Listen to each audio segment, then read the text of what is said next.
না, তবে বিনীত অনুরোধ, আপনি আমাকে 10টা মিনিট টাইম দেন।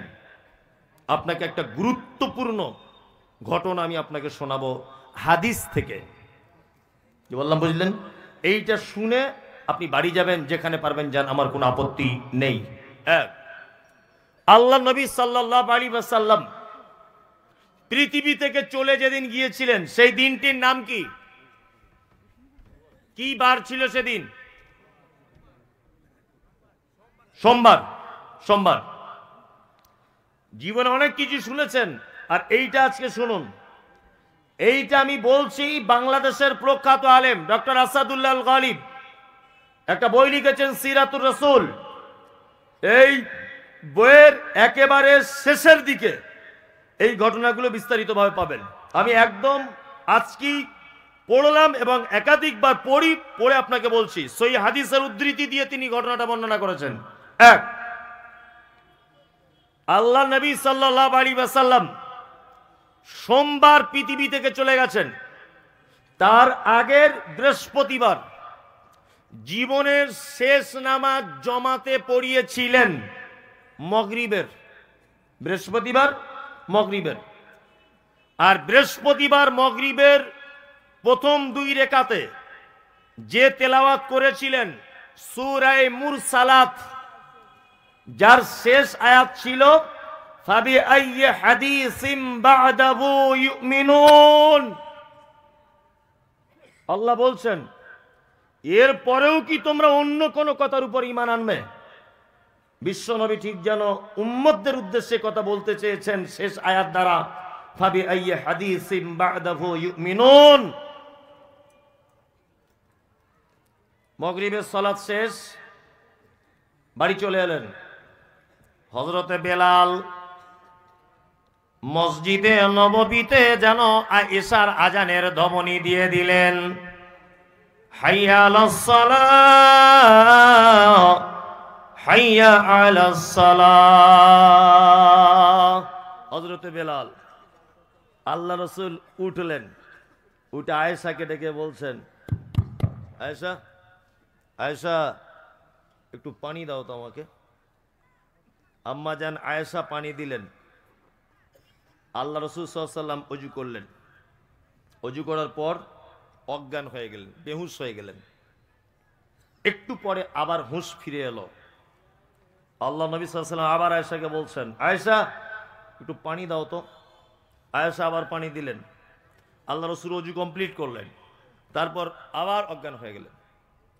আসাদুল্লাহ আল গালিব সাহেব যেভাবে বইয়ের ভিতরে ঘটনাটা বর্ণনা করেছেন, আমি সেইভাবে বর্ণনা করছি, একটা অক্ষরে দিক ওদিক করবো না। আমি মানুষ, তারপরে গন্ডগোল হয়ে যেতে পারে। তৃতীয়বার আবার ওযু করলেন। ওযু করে ঠিক বেহুশ হয়ে যাবার আগে আল্লাহ নবী সাল্লাল্লাহু আলাইহি ওয়াসাল্লাম আয়েশাকে বলছেন, আয়েশা ইশারাতে তোমার আব্বাকে বলো ইমামতি করতে। তোমার আব্বাকে বলো, আমার আর যাওয়া হলো না। আম্মা জান আয়েশা আব্বা আবু বক্করকে বললেন, আপনি ইমামতি করতে যান, আল্লাহ রাসূল অর্ডার করেছেন।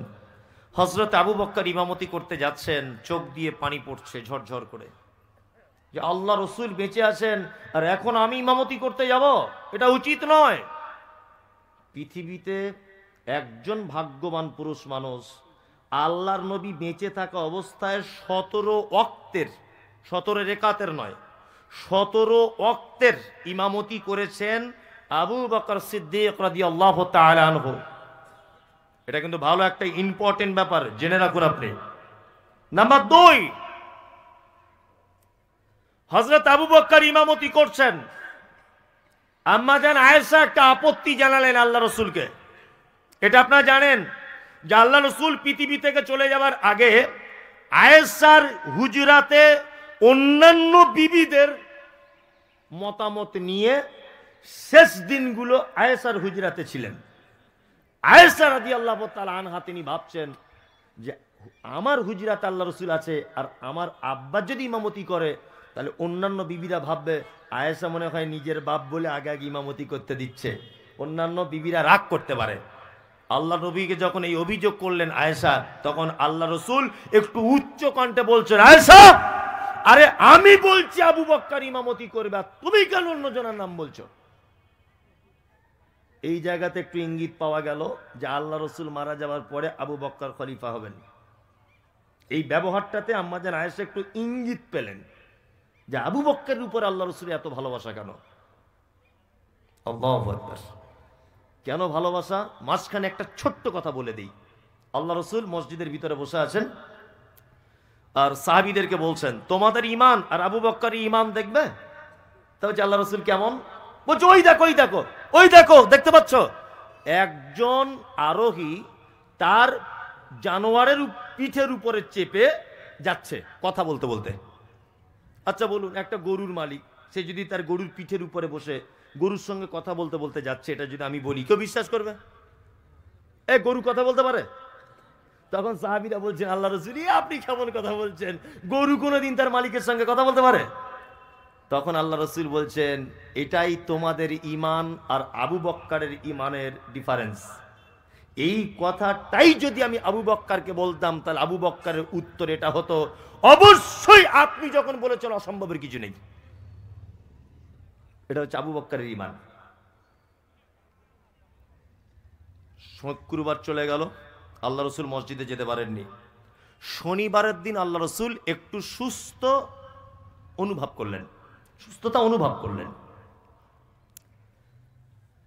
জোহরের আজানের আগে আল্লাহ রসুল আয়েশা রাদিয়াল্লাহু তাআলা আনহাকে বলছেন, আয়েশা দুজন সাহাবীকে বলো তো আসতে। তা আম্মাজান আয়েশা বলছেন, আমি পর্দার আড়াল থেকে দুজন সাহাবীকে বললাম আপনারা দুজন আসুন। আল্লাহ রসুল দুজন সাহাবীর কাঁধে ভর দিলেন। তখন ইমামতিতে দাঁড়িয়ে গেছেন হযরত আবু বকর সিদ্দিক রাদিয়াল্লাহু তাআলা আনহু, জোহরের নামাজের ইমাম। কে? আবু বকর। আল্লাহ রসুল মসজিদে ঢোকা এই ব্যাপারটা আবু বকর বুঝতে পেরে গেলেন যে আল্লাহ রসুল এবার ঢুকছেন। আবু বকর পিছনে হটে আসার মনস্থির করলেন। আল্লাহ রসুল আবু বকরকে ইশারা করে বললেন, আবু বকর একদম নয়, ইমামতির জায়গাতে মেহরাবে তুমি দাঁড়াও। আবু বকর দাঁড়িয়ে আছেন। আল্লাহ রসুলকে নিয়ে আবু বকরের বাম দিকে বসিয়ে দেওয়া হলো। আবু বকরের কোন দিকে? তাহলে আবু বকর যদি ইমাম হয়, ধরে নেন এই যে ইমামতি করছেন আবু বকর, আর আবু বকরের বাম দিকে যদি আল্লাহ নবীকে বসানো হয়, তাহলে আল্লাহর নবীর কোন দিকে হলো আবু বকর? ডান দিকে। এটা জেনে রাখুন, ইসলামের প্রথম মুকাব্বির তিনি হচ্ছেন হযরত আবু বকর সিদ্দিক রাদিয়াল্লাহু তাআলা আনহু। এই মুহূর্তের সাথে সাথে ইমাম পরিবর্তন, আল্লাহ রসুল হয়ে গেলেন ইমাম, আবু বকর হলেন মুকাব্বির। এখান থেকে একটা মসলা জেনে নেন যে ইমাম অসুস্থ হলে প্রয়োজনে বসে ইমামতি করতে পারে। মাথায় রাখবেন, কি বললাম বুঝলেন? আল্লাহ রসুল বসে বসে আস্তে আস্তে করে ইমামতি করছেন। সাহাবীরা গলার আওয়াজ শুনতে পাচ্ছেন না অসুস্থ বলে, এই জন্য পাশে দাঁড়িয়ে উনি যখন বলছেন আল্লাহু আকবার আল্লাহ রসুল, তখন আবু বকর জোরে বলছে আল্লাহু আকবার। মুকাব্বির। বুঝুন ভালো করে। জোহরের নামাজ শেষ, আল্লাহ নবী সাল্লাল্লাহু আলাইহি ওয়াসাল্লাম বাড়ি এলেন। আয়েশার হুজরাতে আল্লাহ রসুল ঢুকেই প্রথমেই আম্মাজান আয়েশাকে বলছেন, আয়েশা আচ্ছা বলো তো আমাদের বাড়িতে কি কোনো টাকা পয়সা আছে? তা আম্মাজান আয়েশা বলছেন যে আমাদের বাড়িতে সোনার দিনার, দিনার বলা হয় সোনার কয়েনকে, আর দিরহাম বলা হয় চাঁদির কয়েনকে, তখনকার দিনে চলতো।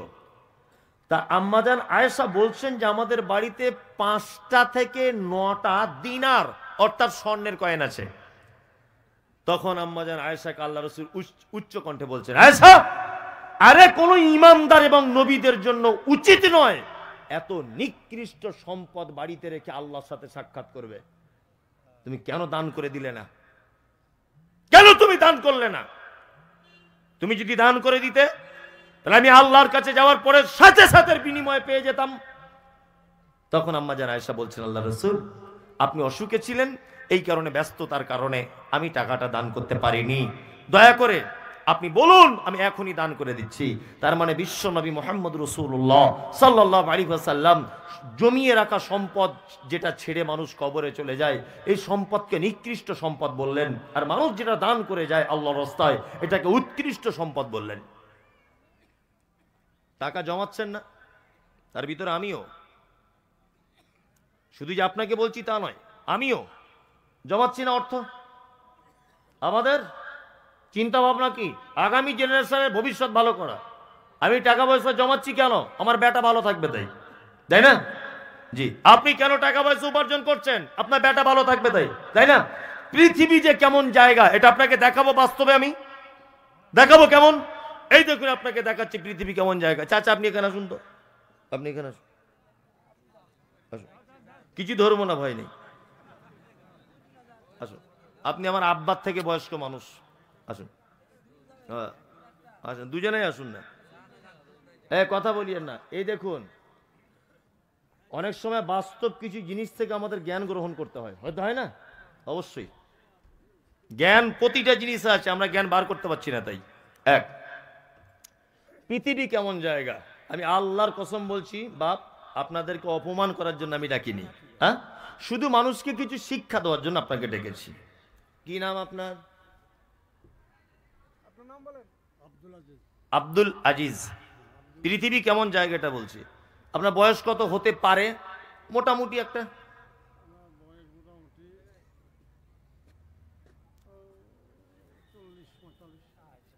যাই হোক, মানে ওনার বয়স মোটামুটি 60 বছর প্লাস। আপনার কত?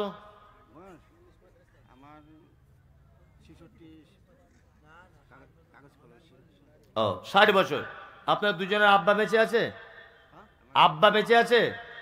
অনেক আগে মারা গেছে। কতদিন হবে? 10-20 বছর। আপনার 50 বছর হয়ে গেল।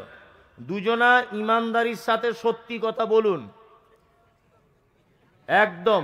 আপনারা দুজন কেউ মিথ্যা বলেন না আমি জানি, তারপরেও এখন এই মুহূর্তে ইমানদারির সাথে বলবেন। আপনার আব্বা মারা গেছে 50, আপনার 20। আপনারা দুজনা কোনোদিন আপনাদের আব্বাদের কবরের পাশে দাঁড়িয়ে বলেছেন যে আল্লাহ আমার আব্বাকে একটু ক্ষমা করে দাও? সত্যি কথা বলবেন। যান, যান, গিয়ে বসুন, বসুন, হয়ে গেছে, যান। এর নাম পৃথিবী। যান, আপনারা দুজন বসুন। এর নাম কি? এর নাম পৃথিবী। এদের দুজনারই আব্বা কিন্তু টাকা পয়সা সম্পত্তি যা করেছিল দুজনের ভবিষ্যতের জন্য করেছিল না? হ্যাঁ, করেছিল। কিন্তু তার বাপের কপালটা এত খারাপ যে যে বেটার জন্য হারাম হালাল দেখা দেখি করেনি, টাকা ইনকাম করতে হবে করেছে। দুঃখের বিষয়, সেই বেটা আজ কবরের মাঝে গিয়ে একবারও বলল না যে আল্লাহ আমার আব্বাকে একটু ক্ষমা করে দাও। এই পরিস্থিতি কিন্তু আপনারও। এ পরিস্থিতি কার? আপনার। এতে অনুপরিমাণ কোনো ত্রুটি নেই। এই পরিস্থিতি আপনার অনিবার্য। আপনি মারা যান, আপনার বেটা কখনো কোনোদিন আপনার কবরে গিয়ে বলবে না যে আল্লাহ আমার আব্বাকে একটু ক্ষমা করে দাও। বলবে? বলবে না। আপনার স্ত্রীর প্রতি আপনার ভালোবাসা ও আপনার প্রতি ভালোবাসা ততক্ষণ যতক্ষণ আপনার অর্থ আর নিঃশ্বাস আছে। কি বললাম বুঝলেন? স্বামী স্ত্রী একই খাটে শুয়ে আছেন, একই খাটে শুয়ে আছেন আপনারা দুজন। রাত 2টোর সময় আপনার স্ত্রী দেখছে আপনি মারা গেছেন। ও যদি কম্বল খুলে দেখে আপনি মরা, বলুন ও 1 সেকেন্ডের জন্য ওই ঘরে আর টিকতে পারবে? পারবে না। অথচ শোয়ার সময় গলা ধরে বলেছিল তোমায় ছাড়া বাঁচবো না। তার মানে বোঝা যাচ্ছে পৃথিবীর যত রঙ্গরস, যত প্রেম প্রীতি যা কিছু আছে, 2টো কারণে, 1 অর্থ, 2 নিঃশ্বাস। আপনার টাকা নেই, আপনার বেটা আপনাকে শালা বলে গাল দেবে, এই কথাটাই বলবে, তুই আমার জন্য কি করেছিস বল, বলবে না? তার মানে আপনার অর্থ নেই, আপনার বেটা আপনাকে শালা বলে গাল দিচ্ছে, তাই না?